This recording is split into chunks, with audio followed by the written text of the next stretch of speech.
इस सीन को मेरे साथ कल्पना करें कि प्रभु यीशु ऑलरेडी क्रूस पर अपनी जान दे चुके हैं और उनके बदन को, उनके शरीर को क्रूस से उठाकर कब्र में रख दिया गया है और एक बहुत बड़े पत्थर के साथ इस कब्र को बंद कर दिया गया है। अब क्या सब खत्म हो गया? जवाब है नहीं। हमें अगले दिन क्या देखने को मिलता है? जो लोग कल तक मसीह यीशु को कह रहे थे इसे क्रूस दे दो, इसे मार डालो, इसे क्रूस पर चढ़ाओ, ऐसे चिल्ला रहे थे, यही सारे रिलीजियस लोग डर के मारे रोमी हाकिमों के पास भागते हैं। अब आपको पूछेंगे कि क्यों? क्योंकि उन्हें डर है। यस, उन्हें डर है कि शायद वो सच में वापस आ जाए। तो खुदा में मेरे आप तमाम भाई बहनों को सलाम, जय मसीह की, praise the Lord, good morning. मत्ती रचित सुसमाचार के एक ऑडियो वर्शन में मैं आपका स्वागत करता हूं। आज हम मत्ती अध्याय 27 के जो कुछ आखिरी आयतें हैं उनको देखेंगे। यहां पर हमें देखने को मिलता है कि लोगों ने, उसके विरोधियों ने उसके रेजरेक्शन, उसके जी उठने को रोकने की पूरी कोशिश करी। बहुत बड़ा पत्थर लगा दिया गया, रोमी मोहर के साथ उसको बंद कर दिया गया और फिर इस कब्र के बाहर सिपाहियों को, पहरेदारों को, गार्ड्स को खड़ा कर दिया गया।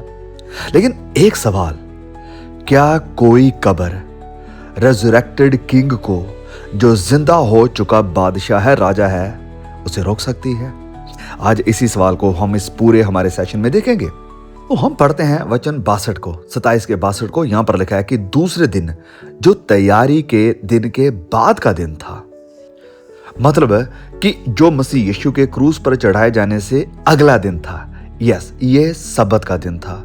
और चीफ प्रीस्ट, यानी जो उस वक्त वहां के जो महायाजक थे, जो फरीसी, सब लोग थे, ये पिलातूस के पास गए हैं और उन्होंने क्या कहा उससे कि सर, हमें याद है कि जब वो जिंदा था तो उसने कहा था 3 दिन के बाद मैं जी उठूंगा। अब यहां पर एक चीज को नोटिस करें, हिंदी में लिखा है हे महाराज, इंग्लिश में लिखा है सर। नो, नोटिस करें कि वह लोग प्रभु यीशु को डिसीवर यानी धोखा देने वाला बोलते हैं, लेकिन उन्हें उसकी बात याद है।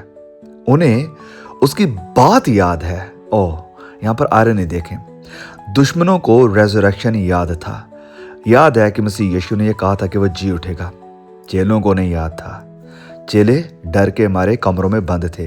दुश्मनों को याद है, चेलों को याद नहीं है। फिर जैसे मैंने कहा, ध्यान देना इस वचन पर जो इन्होंने कहा सर या महाराज करके जिसको बोला, मतलब उसको ये आदर दे रहे हैं, उसको सम्मान दे रहे हैं, उसको एक बड़ा टाइटल दे रहे हैं। लेकिन कल ही उन्होंने राजाओं के राजा को रिजेक्ट किया, उसे बुरा भला कहा और उसकी बेइज्जती करके क्रूस पर चढ़ाया है।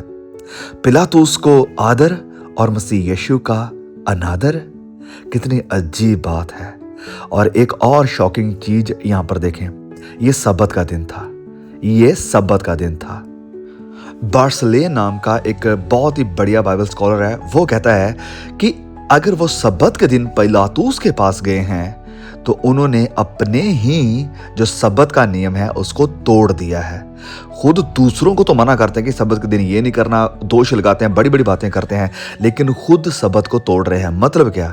मतलब कि रिलीजन के नाम पर आप सब कुछ करेंगे, लेकिन सच्चाई से डरेंगे।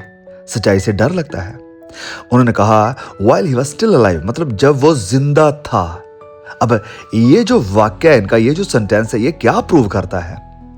उनके हिसाब से प्रभु यीशु मर चुके थे। इनके अकॉर्डिंग प्रभु यीशु ऑलरेडी डेड हैं। उन्होंने कभी ये नहीं कहा कि शायद वो सिर्फ बेहोश हुए हों, क्या वो मरे भी हैं या नहीं मरे। आजकल कुछ लोग हैं जो स्वून थ्योरी बोलते हैं और बहुत सारे लोगों को मैं जानता हूं जिन्होंने अलग अलग किस्म की किताबें भी लिखी हुई हैं कि प्रभु यीशु मरे नहीं थे, वो असल में बेहोश हो गए थे, बाद में वो चलकर इंडिया आए, या कोई बोलता कहाँ गए, यहाँ गए। कि इस स्वून थ्योरी में कहा जाता है कि प्रभु यीशु मरे नहीं थे, सिंपल, वो बस बेहोश हुए थे और जब वो कब्र में थे वहां पर उन्होंने अपने आप को रिवाइव किया, उन्होंने अपने आप को ताकतवर किया और फिर वो बाहर आ गए थे। लेकिन सुनो, एक बड़ा ही ये हासिया जवाब है। अगर कोई प्रचारक कहे प्रभु यीशु सिर्फ बेहोश हुए थे, तो उस प्रचारक को 39 कोड़े मारो, उसे क्रूस पर 6 घंटे लटका के रखो, उसके हाथों में पांव में कील लगाओ, एक भाला उसकी साइड में लगाओ, उसको फिर कब्र में रहने दो 36 घंटे, एक ऐसी कब्र में जहां हवा क्रॉस नहीं कर रही, पूरी तरह से बंद है। अब फिर देखो क्या होता है। सिंपल सी बात है कि ये झूठ है जो सिखाया जाता है। वचन साफ कह रहा है, इतिहास गवाह है कि प्रभु यीशु मरे थे। तो आगे में क्या देखने को मिलता है कि ये लोग पिलातूस के सामने जब गए हैं तो उसको ये कह रहे हैं कि उसकी जो कब्र है उसको सिक्योर करो, वहां पर पहरा लगा दो, नहीं तो ऐसा ना हो कि उसके चेले आए और रात को उसकी बॉडी को कब्र से उठाकर भाग जाएं। सच में? क्या आपको सच में लगता है कि ऐसा होगा? वो चेले जो डर के मारे वहां से भाग गए थे, चेले तो डर के मारे छिप गए हैं और वो क्रूसिफिक्शन सीन से भी दूर चले गए थे, कहीं दिखाई नहीं दे रहे थे। पतरस जैसा इनकार कर रहा था। तो ये धर्मी लोगों के पास इन्फॉर्मर्स थे, उन्हें पता था कि चेले डरे हुए हैं, उन्हें सब पता था। फिर उन्हें डर किस बात का था? क्या बॉडी चुराए जाने का? जवाब है नहीं, उन्हें डर था मसीह यीशु के जिंदा हो जाने का। और फिर आगे वो कहते हैं, आज्ञा दे कि उसकी कब्र की रखवाली करी जाए।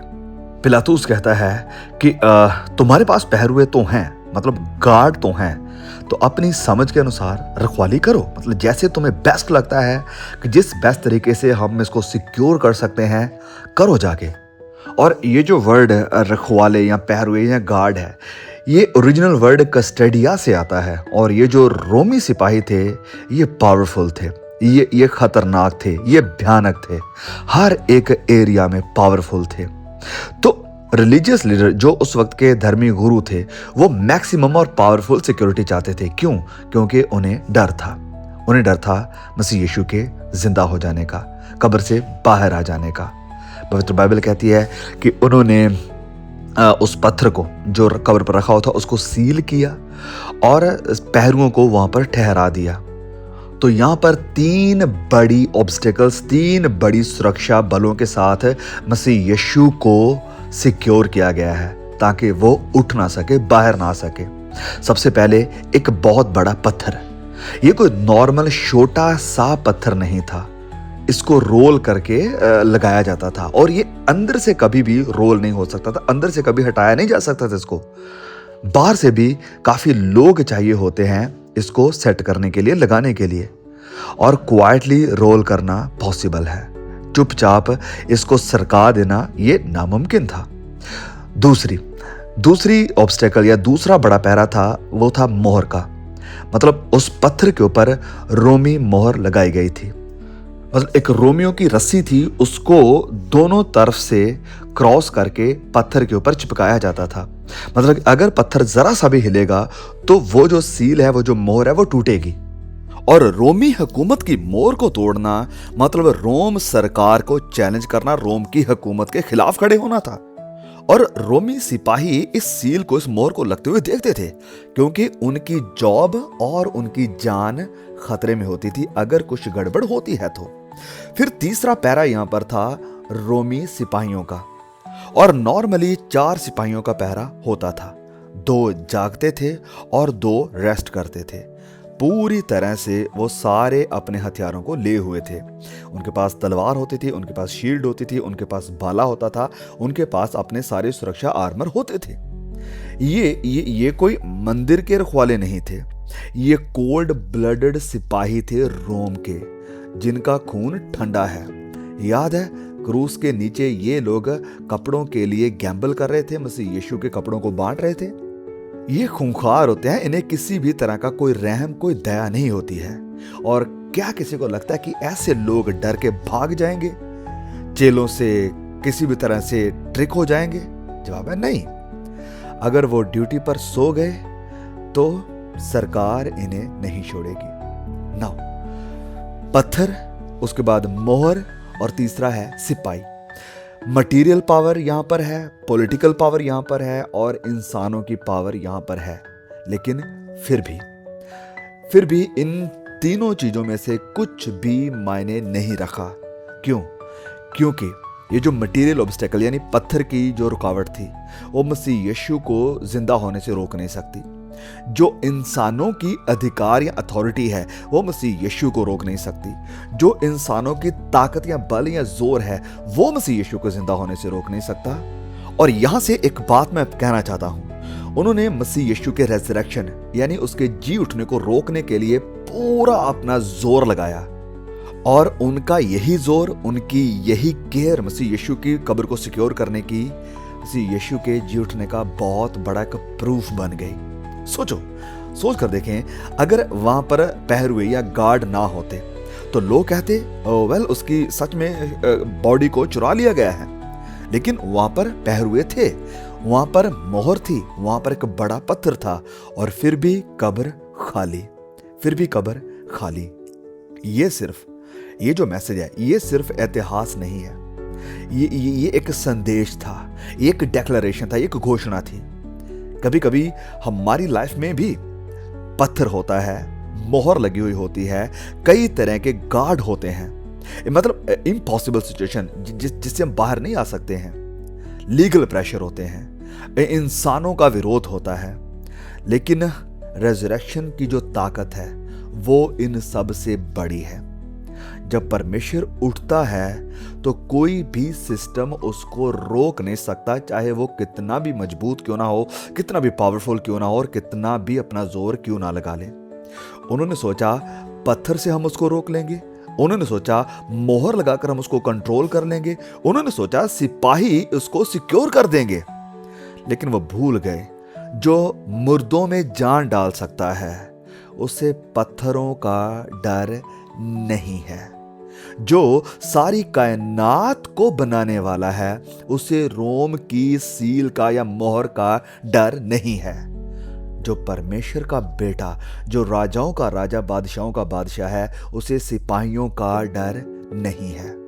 और इसीलिए मसीह यीशु का जी उठना सिर्फ एक चमत्कार नहीं था, ये एक घोषणा थी। This was a declaration. जैसे मैंने पहले कहा कि मौत को हरा दिया गया है, हुकूमत को हरा दिया गया है, रिलीजियस घमंड को झुका दिया गया है। और आज भी मैं कह रहा हूं, कोई पत्थर, कोई मोहर, कोई पहरुआ रेजरेक्टेड जीसस, जीवित मसीह, जिंदा यीशु को रोक नहीं सकता। और आपका भरोसा, आपका विश्वास उस यीशु पर है जिसका इतिहास गवाह है, जिसकी आर्कियोलॉजी गवाह है, जिसका वचन गवाह है। वो जिंदा है, कब्र में नहीं है। परमेश्वर इन वचनों के द्वारा आपको ब्लेस करे। प्लीज इसे शेयर करें और भाई बहनों तक पहुंचाएं। मैं आपको दोबारा फिर मिलूंगा एक और नए मैसेज के साथ। तब तक के लिए खुदा मुझे, आपको, हम सबको संभाल के रखे। आमीन। Praise the Lord.